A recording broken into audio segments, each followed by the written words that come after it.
Assalamualaikum warahmatullahi wabarakatuh. Yang terhormat Bapak SFPTI 61 Bengkulu Utara, yang kami hormati Ibu Intan Hasbiul selaku calon guru Utara Angkatan 9 Kabupaten Bengkulu Utara, yang kami hormati Ibu Nubik Kristiana selaku calon guru Utara Angkatan 9 Kabupaten Bengkulu Utara, yang kami hormati Bapak Ibu Dewan Guru SFPTI 61 Bengkulu Utara. Puji dan syukur kehadirat Allah Subhanahu wa Ta'ala yang senantiasa melimpahkan rahmat dan karunia-Nya, sehingga pada hari ini kita dapat berkumpul dalam acara aksi nyata diseminasi budaya positif oleh calon guru penggerak Angkatan 9 Kabupaten Bengkulu Utara di SMP Negeri 61 Bengkulu Utara. Puji dan syukur kehadirat Allah Subhanahu wa Ta'ala dan salawat beserta salam tak lupa kita curahkan kepada junjungan kita Nabi besar Muhammad Sallallahu Alaihi Wasallam. Semoga kelak di yaumil akhir kita mendapat syafaatnya. Adapun susunan acara pada hari ini, yang pertama pembukaan, yang kedua doa, yang ketiga menyanyikan lagu Indonesia Raya, yang keempat sambutan kepala sekolah, yang kelima acara inti, dan yang terakhir penutup. Untuk membuka acara ini, marilah kita bersama melafalkan lafal basmalah. Acara selanjutnya yaitu doa yang akan dipandu Bapak Bagas Dwi Saputra. Kepada beliau dipersilakan.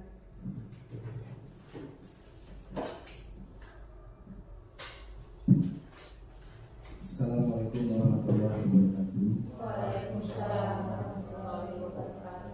Bapak Ibu, marilah sejenak kita menundukkan kepala, berdoa agar kegiatan kita pada siang hari ini diberikan kemudahan dan kelancaran. Bagi Bapak Ibu yang beragama Islam, doa akan saya pandu. Bagi Bapak Ibu yang beragama lain dapat menyesuaikan sesuai dengan agama dan kepercayaan masing-masing. A'udzubillahi minasyaitonirrajim. Bismillahirrahmanirrahim. Alhamdulillahirabbil alamin. Hamdan syakirin hamdan mu'minin. Hamdan yu'afi ni'mahu wa yukafi mazida. Ya Rabbana lakal hamdu wa lakal mulku wa lakal syukru kama yanbaghi jalali wajhikal karim wa azimi sultanik. Allahumma sholli wa sallim ala sayyidina Muhammad wa ala ali sayyidina Muhammad. Allahumma inna nas'aluka salamatan fid din wa afiyatan fil jasad wa ziyadatan fil ilmi wa barakatan fil rizqi wa tawbatan qabla maut wa rahmatan indal maut wa maghfiratan ba'dal maut. Allahumma hawwin alaina fi syajaratil maut wa najata minan nar wa afwa ila islam. Ya Allah, Tuhan yang Maha Pengampun, ampunilah dosa kami, dosa kedua orang tua kami, dosa guru-guru kami, dan dosa orang-orang yang telah banyak berbuat baik kepada kami.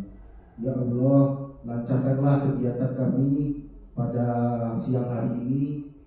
Berilah ide-ide cemerlang bagi kami, bukalah cakrawala pikiran kami, berikan kami semangat untuk memajukan pendidikan dan juga sekolah kami. Hanya kepadamu-lah kami memohon, ya Allah, kabulkanlah doa kami. Rabbana zalamna anfusana wa illam taghfir lana wa tarhamna lanakunanna minal khasirin. Rabbana atina fid dunya hasanah wa qina azabannar. Subhana rabbika rabbil izzati amma yasifun wa salamun alal mursalin walhamdulillahi rabbil alamin. Assalamualaikum warahmatullahi wabarakatuh.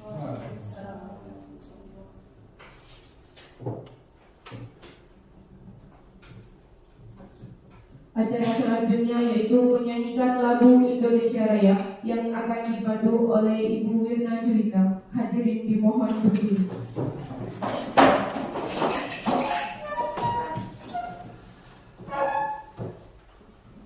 Hiduplah Indonesia Raya. 1, 2. Indonesia tanah airku, tanah tumpah darahku. Di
Indonesia Raya, merdeka, merdeka, hiduplah Indonesia Raya.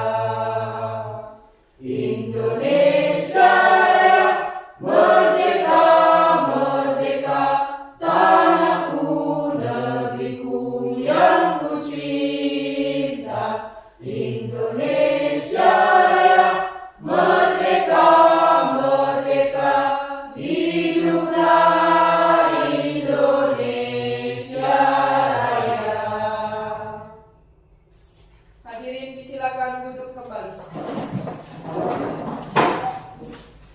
Acara selanjutnya yaitu sambutan kepada Bapak Kepala Sekolah SMP Negeri 61 Bengkulu Utara, Bapak Suyatno, dipersilakan.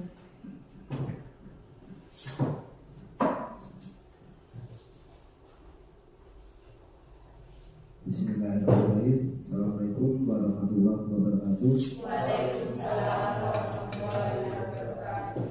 Salam sejahtera untuk kita semua. Yang saya hormati Ibu calon CGP Angkatan 9 Bengkulu Utara, Bu Intan sama Bu Nuning. Yang saya hormati Bapak Ibu Dewan Guru SMP Negeri 61 Bengkulu Utara. Pertama, kita selalu bersyukur kepada Allah Subhanahu wa Ta'ala, Tuhan Yang Maha Esa, bahwa pada hari ini kita diberi kesehatan, kekuatan, dan keimanan itu dalam rangka aksi nyata diseminasi budaya positif yang dilaksanakan calon guru penggerak Angkatan 9 Bu Nuning dan Bu Ita. Tak lupa kita kirimkan salam dan salawat pada junjungan kita Nabi besar Muhammad SAW yang telah menyelamatkan manusia dari zaman jahiliyah jadi yang zaman penuh dengan teknologi seperti apa yang kita rasakan pada saat ini. Bapak Ibu, yang pertama saya mengucapkan syukur alhamdulillah bahwa di SMP kita, SMP Negeri 61 Bengkulu Utara ini pada tahun ini ada dua guru, yaitu calon guru bergerak di SMP Negeri 61 Bengkulu Utara ini. Mudah-mudahan beliau-beliau ini diikuti oleh kawan-kawan yang ada di sekolah kita, dan mudah-mudahan dengan banyaknya calon guru bergerak di SMP Negeri 61 Bengkulu Utara ini, sekolah kita semakin baik, bisa berubah, bisa menyalurkan ide-ide sesuai dengan temanya diseminasi, yaitu menyalurkan ide-ide yang terbaik. Mudah-mudahan Bapak Ibu Dewan Guru bisa diterapkan di lingkungan SMP Negeri 61 Bengkulu Utara ini. Dan saya yang dituakan mudah-mudahan mewakili Bapak Ibu Guru SMP Negeri 61 Bengkulu Utara pada Bu Nuning dan Bu Ita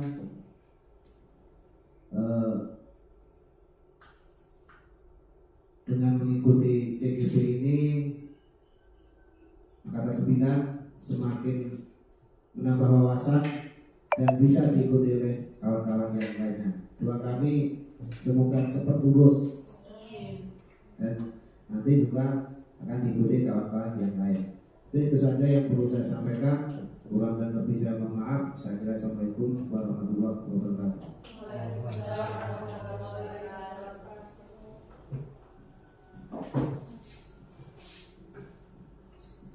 Terima kasih kepada Bapak Suyatno. Acara selanjutnya yaitu penyampaian diseminasi budaya positif oleh Ibu Nuning Kristiana SDSP. Kepada beliau dipersilakan.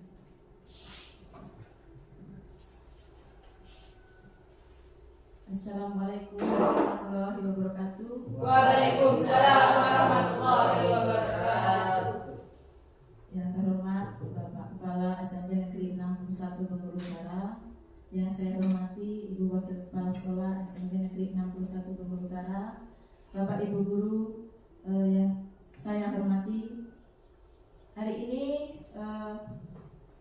saya akan melakukan aksi nyata diseminasi budaya positif modul 1.4. Ini adalah untuk melengkapi tugas kami sebagai CGP pada modul 1.4. Pertama-tama marilah kita panjatkan puji syukur kehadirat Allah Subhanahu wa taala yang mana telah melimpahkan rahmat-Nya dan hidayah-Nya sehingga kita masih diberikan kesehatan, sehingga kita bisa berkumpul di ruangan kelas 9B dalam rangka aksi nyata diseminasi budaya positif. Salawat beserta salam marilah kita aturkan kepada junjungan kita Nabi besar Muhammad SAW yang mana telah membawa umatnya dari alam kegelapan menuju alam dengan teknologi yang canggih seperti sekarang ini. Bapak Ibu Guru semuanya, sebelumnya saya mengucapkan terima kasih atas waktunya, atas kehadirannya untuk bisa menghadiri aksi nyata kami pada diseminasi budaya positif modul 1.4 ini.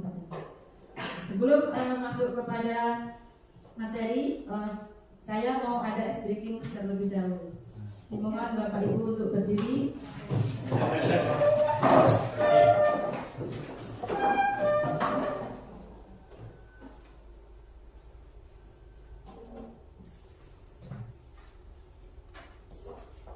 Mungkin agak menjauh dari kursi ya, karena ini menarik ya Bapak Ibu.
Yaitu yang pertama disiplin positif dan nilai-nilai kebajikan universal.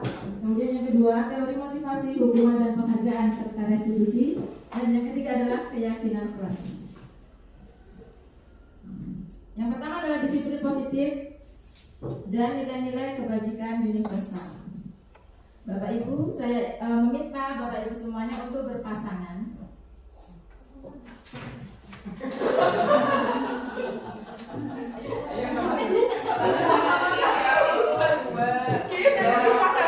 Sisi loro terus Sekarang ini sama Mbak Wirna. Mbak Wirna karo Mbak Niki. Sama Niki. Ini Mbak. Sini. Ayo kita serang.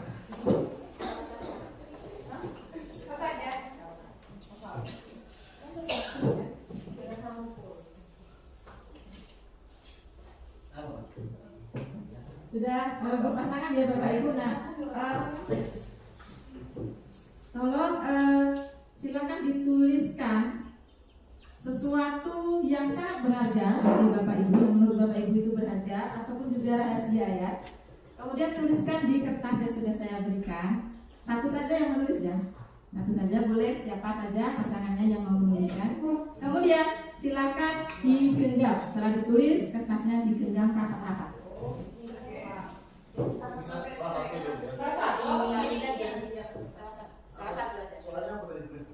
Sesuatu yang Tuliskan sesuatu yang menurut Bapak Ibu itu berharga sekali ataupun juga termasuk rahasia. Kemudian setelah ditulis, silakan kertasnya Anda genggam serapat mungkin. Jangan sampai pasangan Anda itu tahu.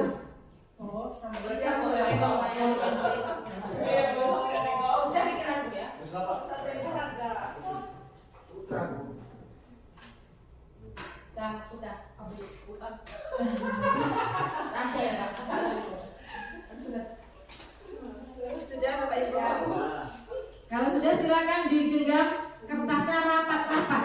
Kemudian pasangannya silakan bagaimana caranya Anda itu bisa melihat rahasia dari pasangannya tersebut.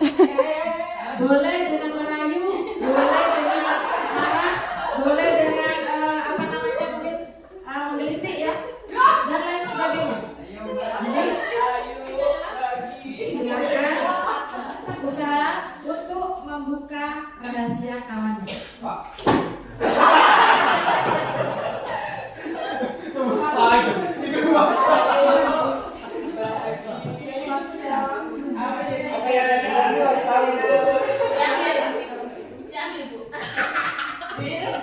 Yang menggenggam itu pertahankan apa yang Anda genggam.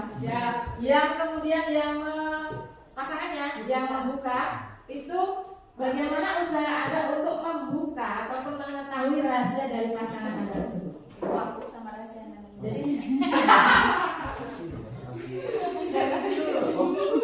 Anda tuh udah baca bisa gitu.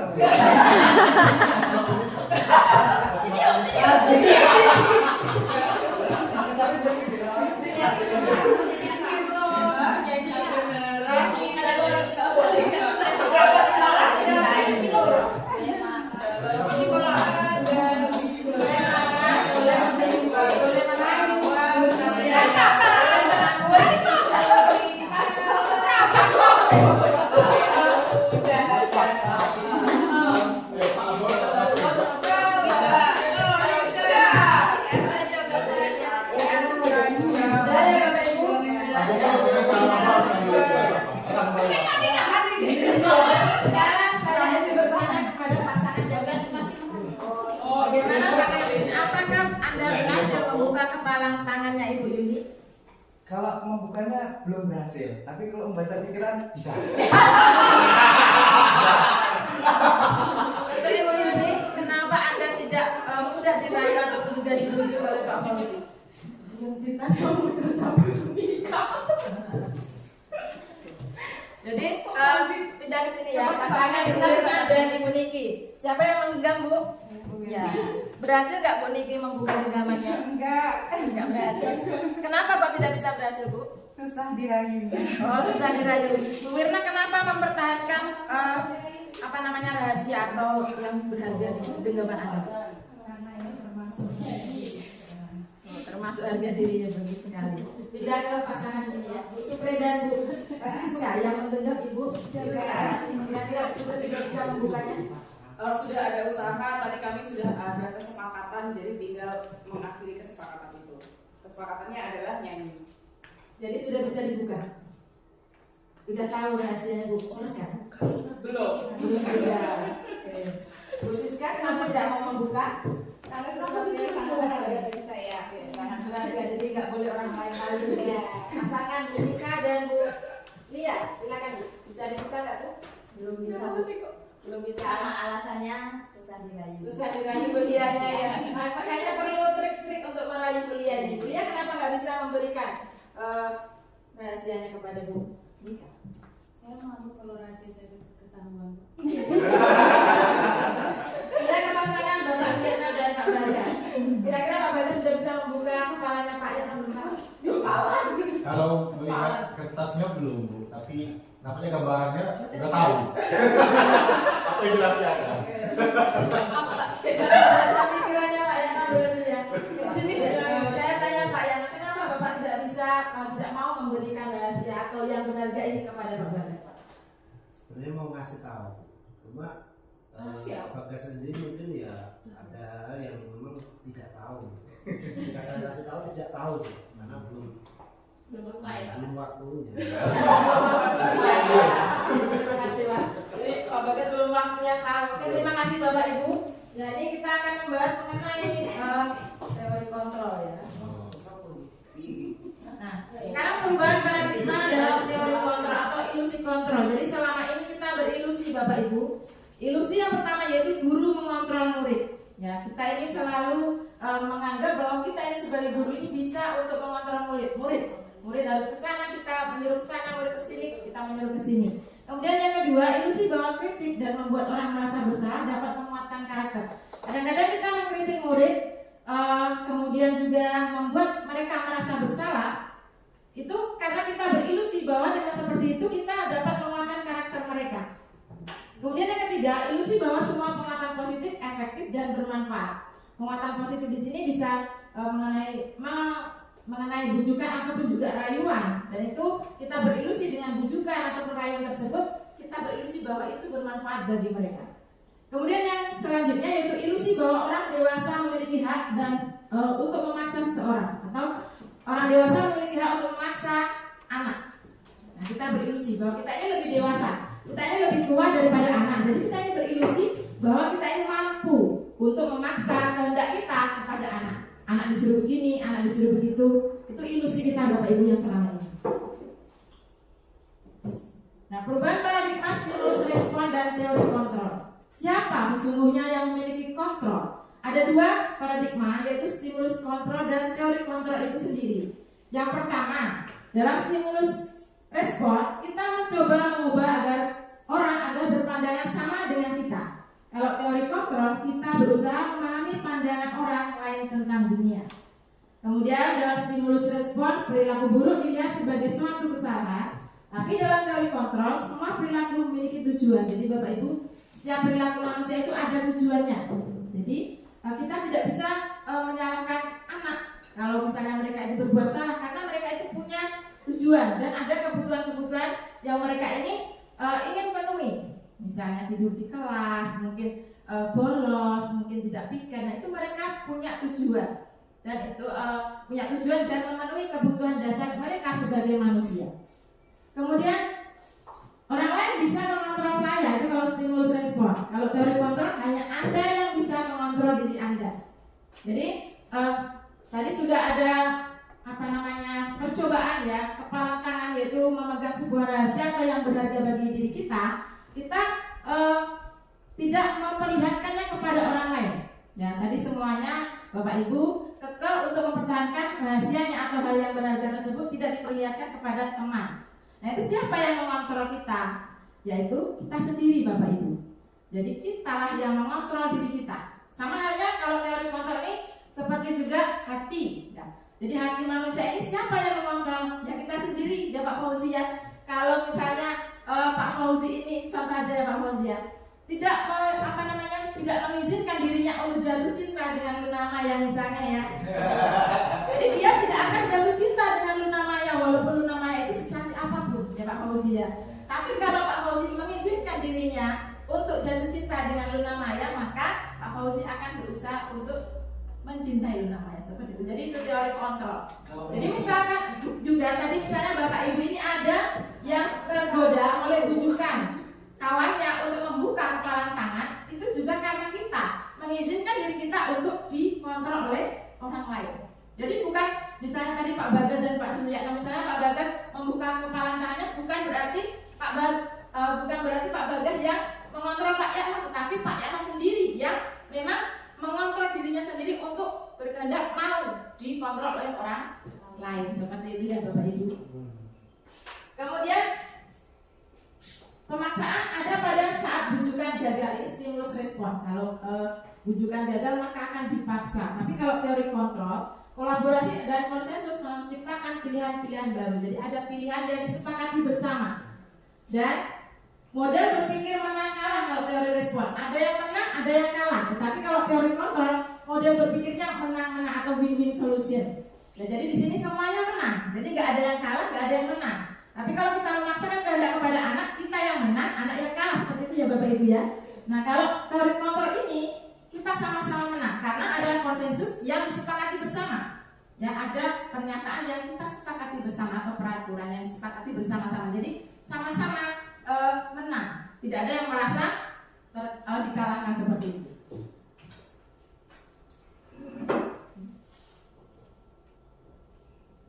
Nah, dari disiplin positif ini teori kontrolnya atau teori pilihannya ini disampaikan oleh William Glasser.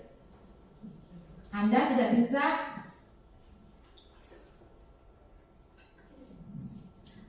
bisa mengontrol orang lain, hanya Anda yang bisa mengontrol diri Anda. Kemudian semua perilaku memiliki tujuan dan model berpikir menang-menang, kolaborasi dan konsensus menciptakan pilihan-pilihan baru. Kemudian realitas kebutuhan kita berbeda. Kita berusaha memahami pandangan orang lain tentang dunia. Setiap orang memiliki gambaran berbeda-beda. Jadi setiap orang itu punya kebutuhannya masing-masing, kebutuhan dasarnya. Sekarang apakah makna disiplin itu? Nah, disiplin ini berasal dari bahasa Latin disiplina yang artinya belajar. Makna asal dari kata ini berkonotasi dengan disiplin diri dari murid-muridnya Socrates dan juga Plato. Disiplin diri membuat orang menggali potensinya menuju sebuah tujuan apa yang dia hargai. Tapi Bapak Ibu, dalam budaya kita ini makna kata disiplin telah berubah menjadi sesuatu yang dilakukan seseorang pada orang lain untuk mendapatkan kepatuhan. Kecenderungan umum adalah menghubungkan kata disiplin dengan ketidaknyamanan, bukan dengan apa yang kita hargai atau pencapaian suatu tujuan mulia. Jadi budaya kita ini sudah berbeda dari arti disiplin yang sebenarnya. Kita menganggap disiplin itu sesuatu yang harus kita patuhi seperti itu ya. Dan itu membuat kita tidak nyaman. Harus datang pagi-pagi, tidak boleh terlambat, kemudian harus mengerjakan tugas tepat waktu. Itu membuat kita tidak nyaman. Itu makna dari disiplin yang salah arti ya Bapak Ibu. Nah, Ki Hajar Dewantara dalam pendidikan kita mengatakan bahwa di mana ada kemerdekaan, disitulah harus ada disiplin yang kuat. Sungguh pun disiplin itu bersifat self-disiplin, yaitu kita sendiri yang mewajibkan kita dengan sekeras-kerasnya. Tetapi itu sama saja, sebab jikalau kita tidak cakap melakukan self-disiplin, wajiblah penguasa lain mendisiplinkan diri kita, dan peraturan demikian itulah harus ada dalam suasana yang merdeka. Nah, jadi self-disiplin atau disiplin diri. Kalau memang kita tidak bisa mendisiplinkan diri, itu wajib penguasa lain atau yang berhak atas diri kita itu untuk mendisiplinkan diri.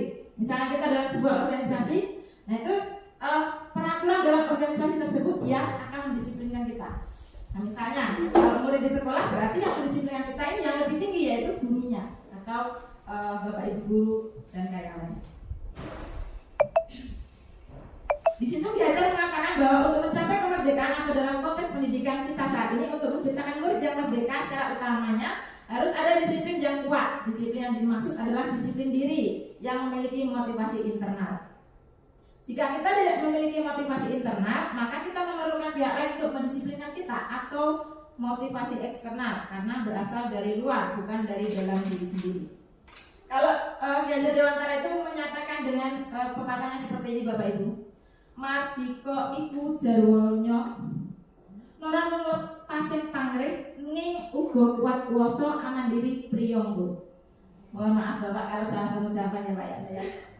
Artinya merdeka itu artinya tidak hanya terlepas dari perintah, akan tetapi juga cakap buat memerintah diri sendiri. Jadi merdeka ini terbebas ya, terbebas dari perintah bukan berarti kita ini melakukan tindakan mau kita sendiri, tetapi juga cakap memerintah diri sendiri sesuai dengan koridor nilai-nilai kebajikan, atau kalau dalam masyarakat ya sesuai dengan norma-norma yang ada di masyarakat. Jadi kita cakap untuk memerintah diri kita berlaku sesuai dengan nilai dan norma. Ini tadi ya, merdeka tidak terlepas dari perintah, tetapi juga cakap buat memerintah diri sendiri. Nah, sebagai pendidik tujuan kita adalah menciptakan anak-anak yang memiliki disiplin diri, sehingga mereka bisa berperilaku dengan mengacu pada nilai-nilai kebajikan universal dan memiliki motivasi intrinsik bukan ekstrinsik. Yang semula mungkin ya kita melakukan pendisiplinan kepada siswa itu melalui motivasi ekstrinsik ya, melalui kita yang membuat peraturan dan mereka mentaati, itu adalah motivasi ekstrinsik. Tapi tujuan kita sebagai pendidik itu jangan hanya motivasi ekstrinsik saja, tapi bangun motivasi intrinsik dari dalam diri, supaya kalau sudah tersemat ke dalam diri, itu mereka akan dengan ikhlas melakukan segala sesuatunya. Misalnya kelas, kalau sudah mereka sadar akan itulah tanggung jawabnya, maka akan lebih memaknai apa itu peraturan-peraturan yang ada. Nah, nilai-nilai kebajikan universal. Apa itu nilai kebajikan? Yaitu sifat positif manusia yang merupakan tujuan mulia yang ingin dicapai setiap individu. Nilai tersebut bersifat universal dan lintas bahasa, suku bangsa, agama maupun juga latar belakang. Jadi setiap perilaku atau perbuatan itu memiliki tujuan. Ini diungkapkan oleh William Glasser pada teori kontrolnya. Dengan mengaitkan nilai-nilai kebajikan yang diyakini seseorang, akan motivasi intrinsiknya akan terbangun, sehingga menggerakkan motivasi dari dalam untuk dapat mencapai tujuan mulia yang diinginkan. Ini oleh Dian Gosen. Nah, kalau di lingkungan pendidikan kita, nilai-nilai kebajikannya adalah profil pelajar Pancasila Bapak Ibu. Itu merupakan nilai kebajikan, yaitu di mana isinya ada 6 ya. Beriman, bertakwa kepada Tuhan Yang Maha Esa dan berakhlak mulia, mandiri, bernalar kritis, berkebinekaan global, bergotong royong dan juga kreatif. Itu merupakan nilai kebajikan universal yang ada pada lingkungan pendidikan kita di Indonesia. Nah, mungkin kita speaking dulu supaya tidak mengganggu.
Pertanyaan pemantiknya, apakah hukuman dapat mendisiplinkan siswa?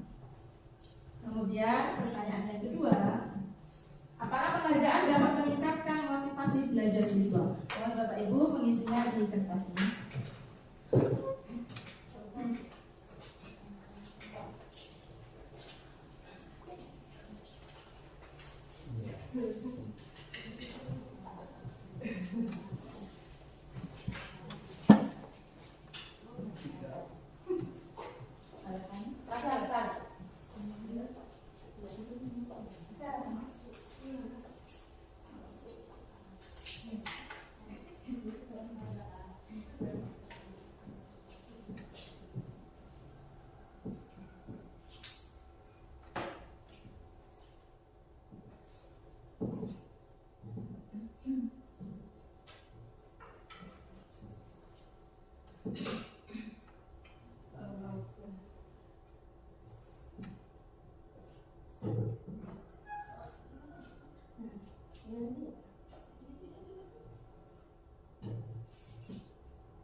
Yang saya masih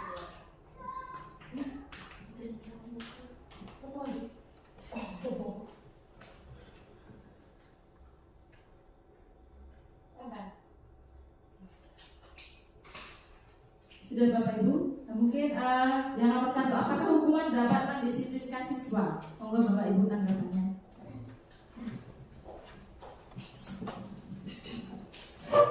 Nomor 1, apakah hukuman dapat mendisiplinkan siswa?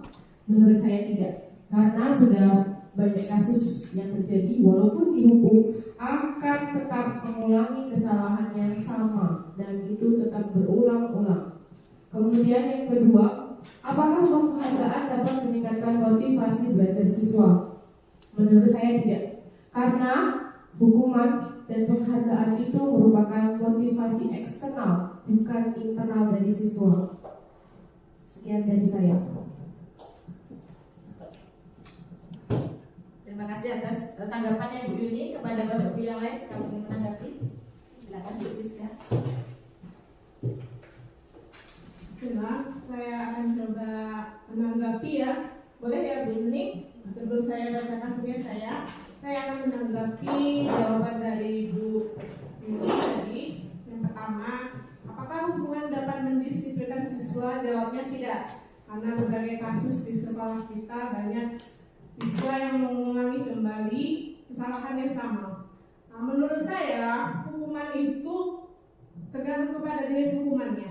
Ya, kalau hukumannya berupa hukuman yang tidak mendidik, yang tidak mendidik dan tidak membelajarkan kepada siswa, maka kemungkinan hukuman itu tidak dapat mendisiplinkan siswa.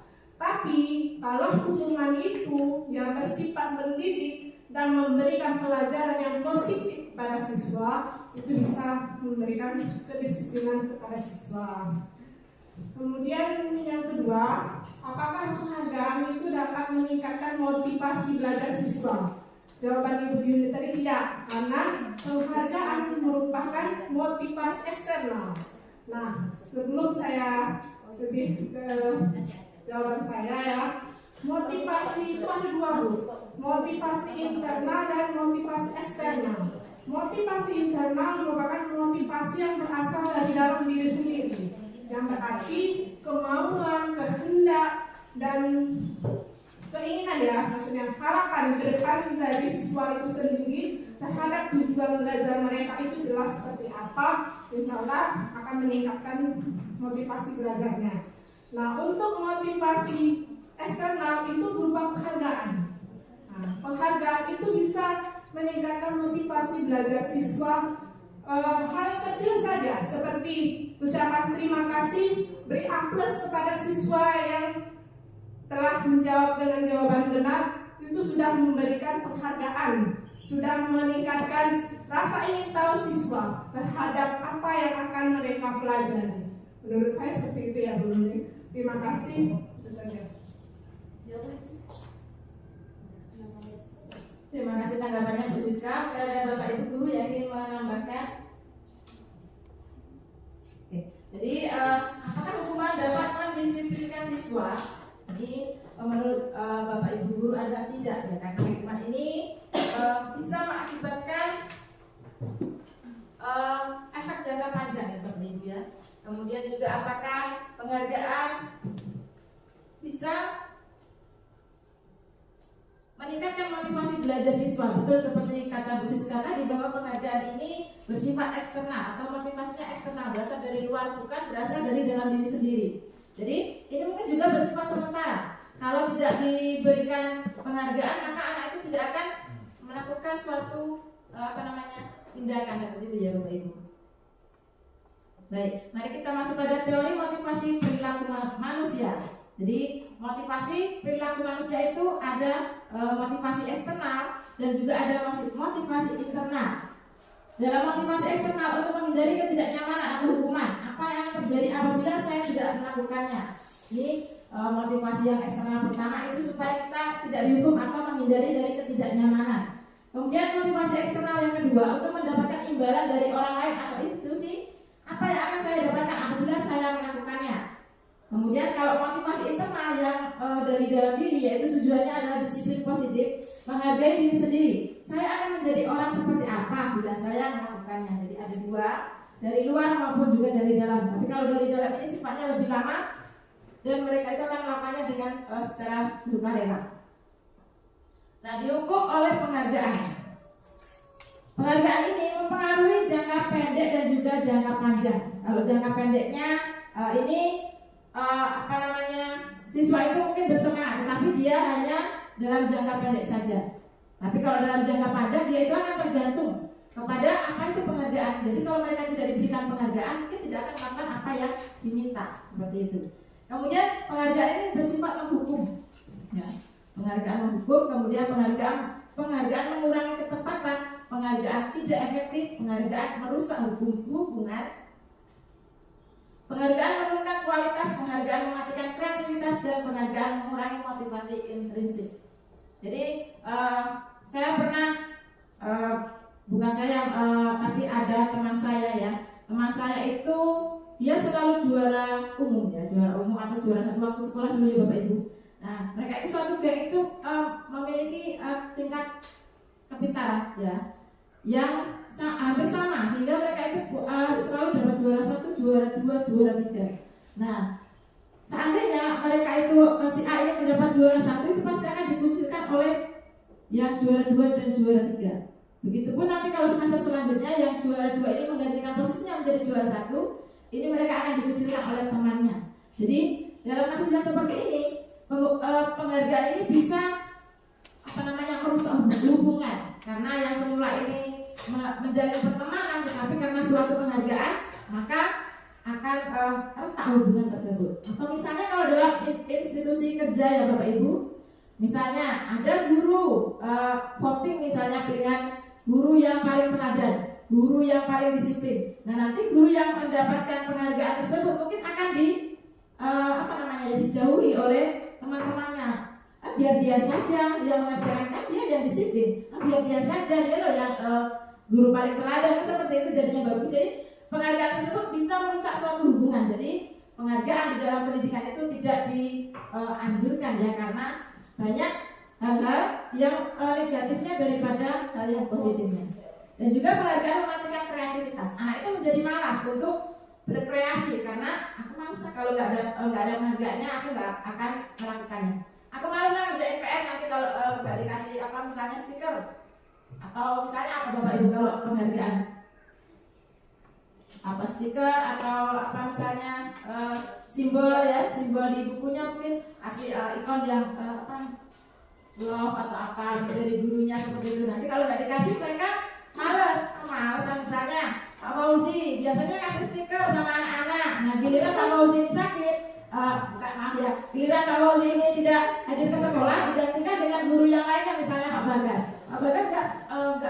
stiker. Jadi anak-anak ini kurang bersemangat dalam mengikuti pelajarannya Pak Fauzi yang digantikan oleh Pak Bagas. Mungkin seperti itu. Nah, ini ada contoh kasus Bapak Ibu. Bu Anas, guru kelas 2 SD mendapatkan masalah. Murid-muridnya tidak bisa tertib, berdiri antri di depan pintu kelas dan selalu berebutan masuk ke dalam kelas setelah jam istirahat usai.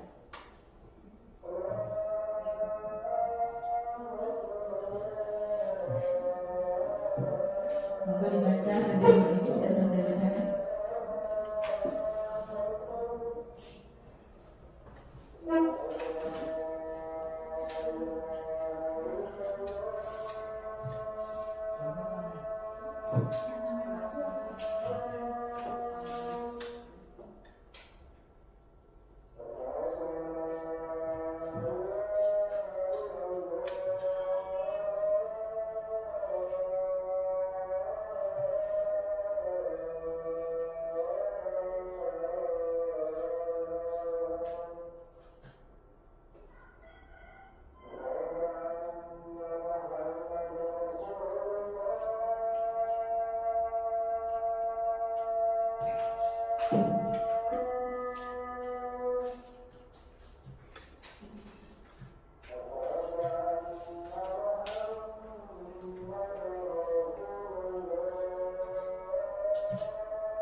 Baiklah Bapak Ibu, mohon tanggapannya untuk kasus yang pertama. Monggo.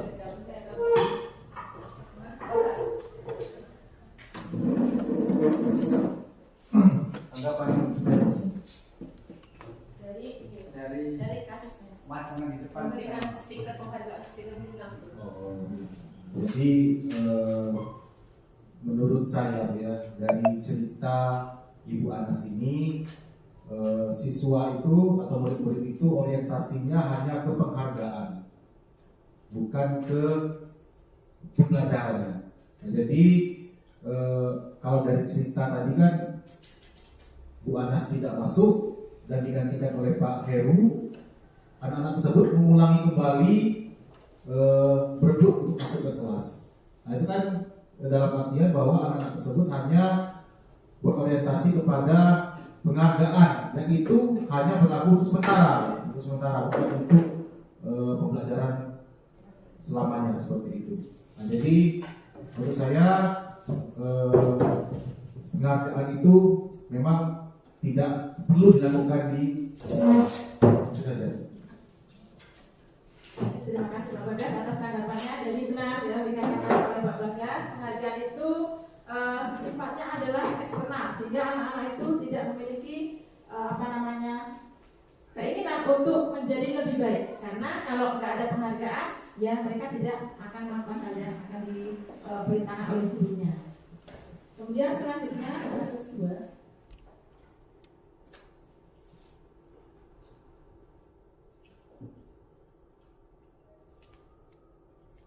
IPA kurang menguasai pelajaran matematika. matematika, sehingga pada saat pelajaran tersebut berlangsung dia lebih baik berdiam diri atau menggambar di buku pelajarannya. Pada saat guru matematikanya Pak Seno menanyakan pertanyaan, IPA menjadi gugup dan tak sengaja menjatuhkan tasnya dari kursi, serta tiba-tiba menjadi gagap pada saat berupaya menjawab. Seluruh kelas pun tertawa melihat perilaku IPA yang bicara gagap dan terkejut tersebut. Pak Seno pada saat itu membiarkan teman-temannya IPA tetap menertawakan IPA yang tergagap dan malu luar biasa, dan malahan minta IPA untuk maju ke depan dan berdiri di depan kelas sambil menunjuk hidungnya karena tidak bisa menjawab pertanyaan Pak Seno. Kelas makin gaduh dan anak-anak pun tertawa melihat IPA di depan kelas memegang ujung hidungnya. Oke. Apakah Bapak Ibu setuju dengan tindakan Pak Seno terhadap IPA? Mengapa? Kemudian apakah Bapak Ibu menurut Bapak Ibu tindakan Pak Seno terhadap IPA adalah hukuman atau konsekuensi? Mohon tanggapannya Bapak Ibu.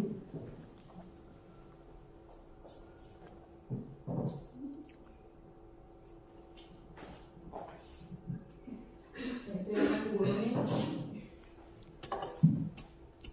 Saya tidak setuju dengan tindakan Pak Seno terhadap IPA karena ini saya sendiri pernah mengalami sebenarnya. Jadi waktu itu ini kejadiannya waktu SMA.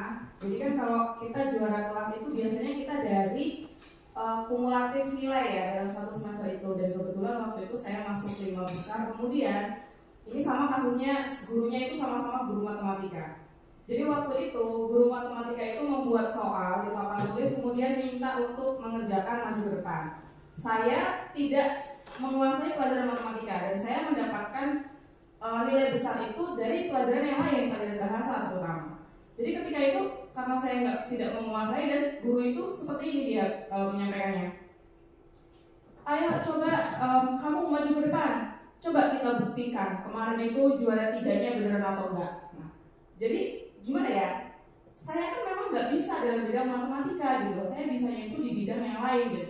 Dan ketika saya menjadi guru saat ini, saya berusaha untuk tidak melakukan apa yang pernah guru saya lakukan pada saat itu. Jadi kalau saya menjadi Pak Seno, sebelum saya memerintahkan anak itu untuk maju ke depan mengerjakan soal di papan tulis, saya harus pastikan dulu anak itu bisa atau tidak. Kalau saya akan lebih baik meminta anak yang sudah menguasai, kemudian mengajari temannya. Jadi tidak ada yang dipermalukan di dalam kelas tersebut. Jadi menurut saya hukuman itu tidak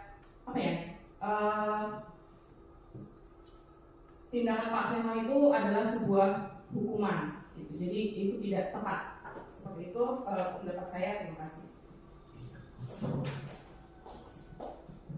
Mungkin ada tanggapan dari Bapak Ibu yang lain, monggo.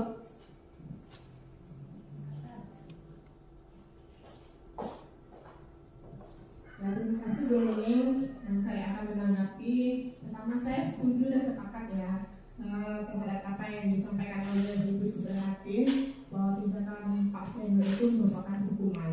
Nah, untuk menghadapi kasus seperti ini ya, jika saya di posisi Pak Seno, maka saya tidak akan mengajukan pertanyaan kepada si IPA karena sebelumnya saya sudah mengetahui siapa anak yang menyukai matematika dan tidak menyukai matematika. Hal itu terlihat dari kegiatan aktivitas dalam pembelajaran dan juga penilaian kita sehari-hari terhadap siswa tersebut.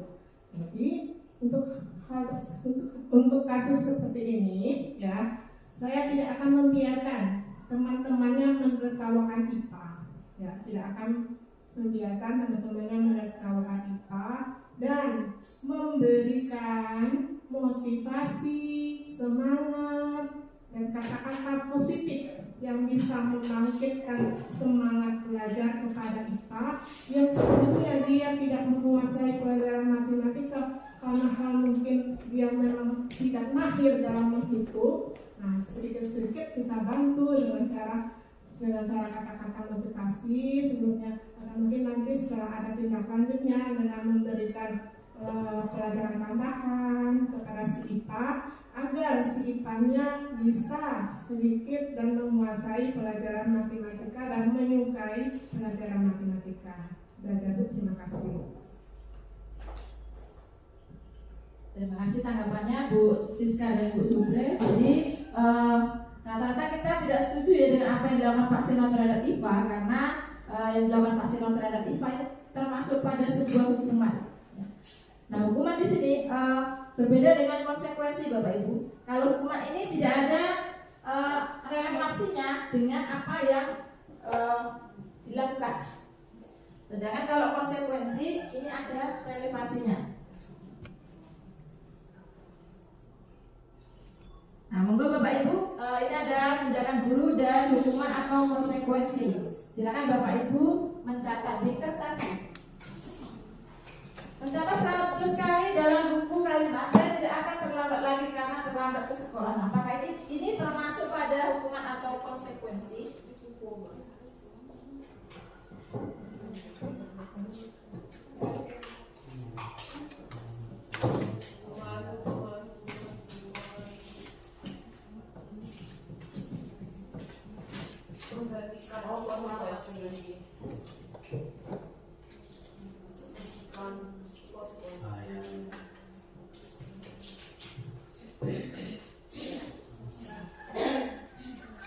Kemudian yang kedua, lari mengelilingi lapangan basket 2 kali karena terlambat hadir ke sekolah.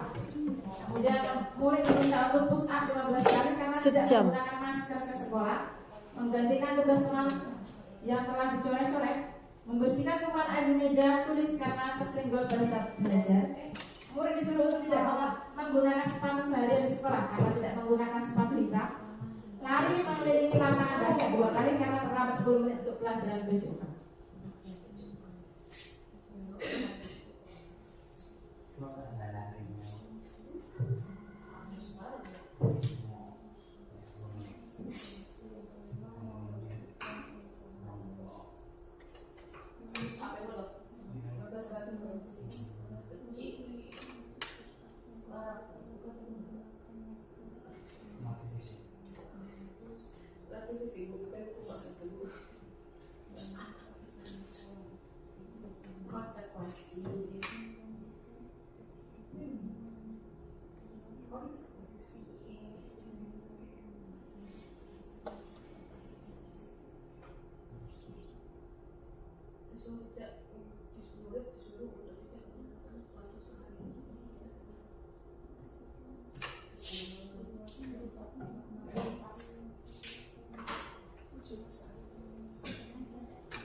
Sudah Bapak Ibu, mari kita lihat jawabannya. Yang pertama adalah hukuman, yang kedua adalah hukuman, yang ketiga adalah hukuman, yang keempat adalah konsekuensi, yang kelima adalah konsekuensi, yang keenam adalah hukuman, dan yang ke-7 adalah konsekuensi. Yang mencatat sekali dalam buku kalimat, saya tidak akan terlambat lagi karena terlambat ke sekolah. Jadi ini merupakan hukuman ya Bapak Ibu karena tidak ada relevansinya antara terlambat dengan mencatat di buku kalimat 100 kali ini. Kemudian yang kedua, lari mengelilingi lapangan basket 2 ke sekolah. Nah, ini juga hukuman karena nggak ada hubungannya antara terlambat dengan berlari mengelilingi lapangan. Yang ketiga juga termasuk hukuman karena murid diminta push up karena tidak menggunakan masker. Nggak ada hubungannya menggunakan masker dengan push up. Kemudian yang keempat adalah konsekuensi menggantikan kertas tugas teman yang telah dicoret-coret. Karena dia sudah melakukan coret-coret, maka dia harus menggantikannya. Ini bentuk pertanggungjawabannya. Kemudian yang kelima adalah konsekuensi membersihkan tumpahan air di meja tulis karena tersenggol pada saat belajar. Dan yang keenam adalah hukuman. Tidak ada hubungannya antara tidak menggunakan sepatu dengan nyeker seharian di sekolah. Dan yang selanjutnya adalah konsekuensi lari mengelilingi lapangan basket 2 kali karena terlambat 10 menit untuk pelajaran PJOK. Nah, ini sama-sama lari. Yang kedua dengan yang ketujuh ini tapi berbeda antara hukuman dan konsekuensi karena yang pertama ini tidak ada hubungannya antara terlambat dengan berlari mengelilingi lapangan. Selanjutnya kalau yang nomor 7 ini termasuk konsekuensi karena berlari mengelilingi lapangan ini ada hubungannya dengan terlambat 10 menit. Nah, biasanya kalau Pak Fauzi kan melakukan pemanasan terlebih dahulu ya Pak Fauzi ya, sebelum melakukan olahraga.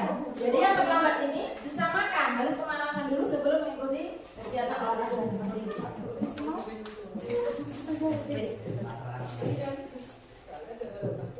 Nah, bedanya antara hukuman dan konsekuensi ini adalah sesuatu yang menyakitkan harus terjadi. Sesuatu harus terjadi. Murid membuat anak sakit fisik untuk jangka waktu yang cukup lama, tetapi kalau konsekuensi membuat anak merasa tidak nyaman dalam jangka waktu yang pendek. Jadi mereka ini hanya tidak nyaman saja, tapi tidak lama-lama. Kemudian hukuman anak membenci kedisiplinan, tapi kalau konsekuensi anak itu menghargai disiplin. Kalau hukuman paksaan, konsekuensi stimulus tanggapan, mendorong anak menyakiti diri sendiri, mendorong anak untuk mudah menyesuaikan diri. Konsep diri yang buruk, konsep diri yang baik. Anak belajar untuk menyembunyikan kesalahan, anak belajar untuk mematuhi peraturan. Marah, rasa bersalah, dipermalukan, merasa tak dihargai. Tetapi kalau konsekuensi, kehilangan hak, dibuat tidak nyaman, diasingkan untuk sementara. Jadi jangka waktunya ini sementara saja kalau konsekuensi merasa tidak nyaman, tetapi dalam jangka waktu yang pendek.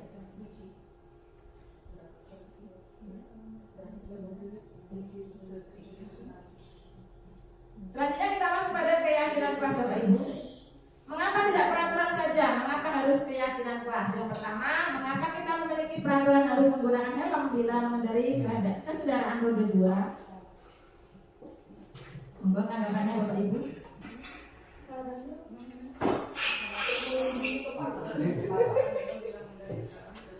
Untuk lindung kepala. Mengapa kita memiliki peraturan 3M menggunakan masker, mencuci tangan dan menjaga jarak 1,5 meter? Mengapa kita memiliki peraturan harus datang tepat waktu di sekolah? Nah, untuk mendukung nilai-nilai intrinsik atau motivasi intrinsik ini kembali pada nilai atau keyakinan-keyakinan yang lebih menggerakkan seseorang dibandingkan mengikuti serangkaian peraturan-peraturan. Kata Pak Fauzi tadi, mengapa kita harus menggunakan helm bila mengendarai kendaraan bermotor roda 2? Karena untuk melindungi kepala, kata Pak Fauzi tadi ya. Terus sekali Pak Fauzi. Nah, melindungi kepala ini atau juga keselamatan ya Pak Fauzi termasuk nilai keyakinan. Jadi kita itu menggunakan helm bukan karena takut ditilang, tetapi kita punya nilai keyakinan di dalam diri bahwa kalau kita menggunakan helm itu menyelamatkan kita jika terjadi suatu hal yang tidak diinginkan. Jadi itu termasuk pada nilai keyakinan. Jadi keyakinan adalah nilai kebajikan universal yang disepakati secara tersirat dan tersurat lepas dari latar belakang suku, negara, bahasa maupun agama. Jadi nilai keyakinan ini, nilai kebajikan menekankan bahwa keyakinan pada seseorang akan lebih memotivasi dari dalam. Seseorang akan lebih tergerak dan bersemangat untuk menjalankan keyakinannya daripada hanya sekedar mengikuti serangkaian peraturan tertulis tanpa makna. Jadi murid-murid anak-anak di sekolah itu harus paham makna dari sebuah peraturan. Kalau mereka hanya mengikuti serangkaian peraturan tanpa makna, mereka melakukannya itu tidak dari dalam diri, cuma untuk supaya tidak dimarahi ibu guru, supaya tidak dihukum oleh bapak guru, tetapi tidak ada keyakinan di dalam diri untuk membuat suatu keyakinan. Jadi murid itu harus mendengarkan dan memahami arti sesungguhnya tentang peraturan-peraturan yang diberikan. Jadi Jadi keyakinan kelas ini bersifat abstrak daripada peraturan yang lebih rinci dan juga konkret. Keyakinan kelas berupa pernyataan universal. Pernyataan keyakinan kelas senantiasa dibuat dalam bentuk positif. Jadi hindari kata jangan. Nah, jangan mencoret-coret itu bisa diubah dalam bentuk kalimat yang positif. Ya. Atau dilarang, itu juga kalimat negatif. Itu kita ubah menjadi sebuah kalimat positif. Kemudian keyakinan kelas sebenarnya tidak terlalu banyak sehingga mudah diingat dan dipahami. Keyakinan kelas sebaiknya sesuatu yang diterapkan di lingkungan tersebut dan semua warga kelas hendaknya berkontribusi dalam curah pendapat dan meninjau ulang dari keyakinan kelas tersebut.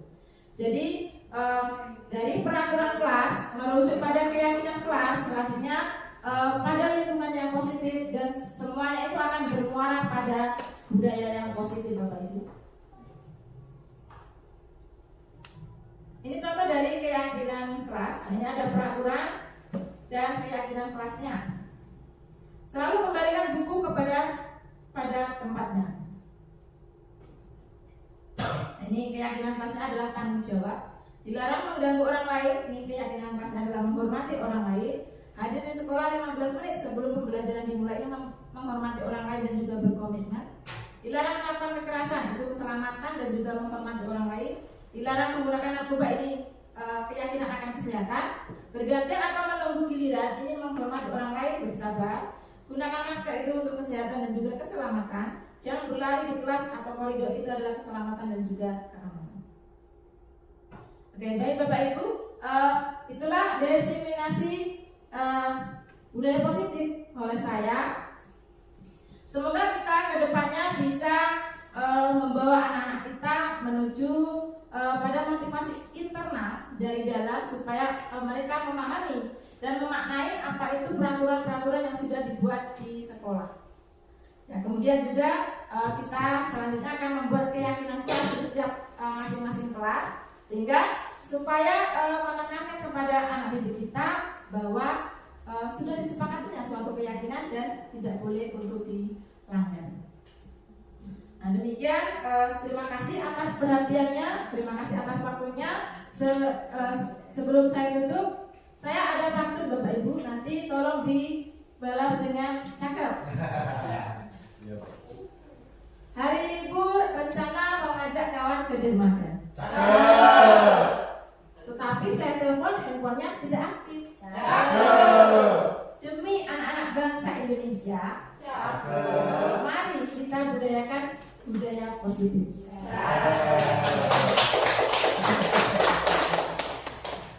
Demikian, mohon maaf apabila ada kesalahan kata atau tingkah laku yang kurang berkenan.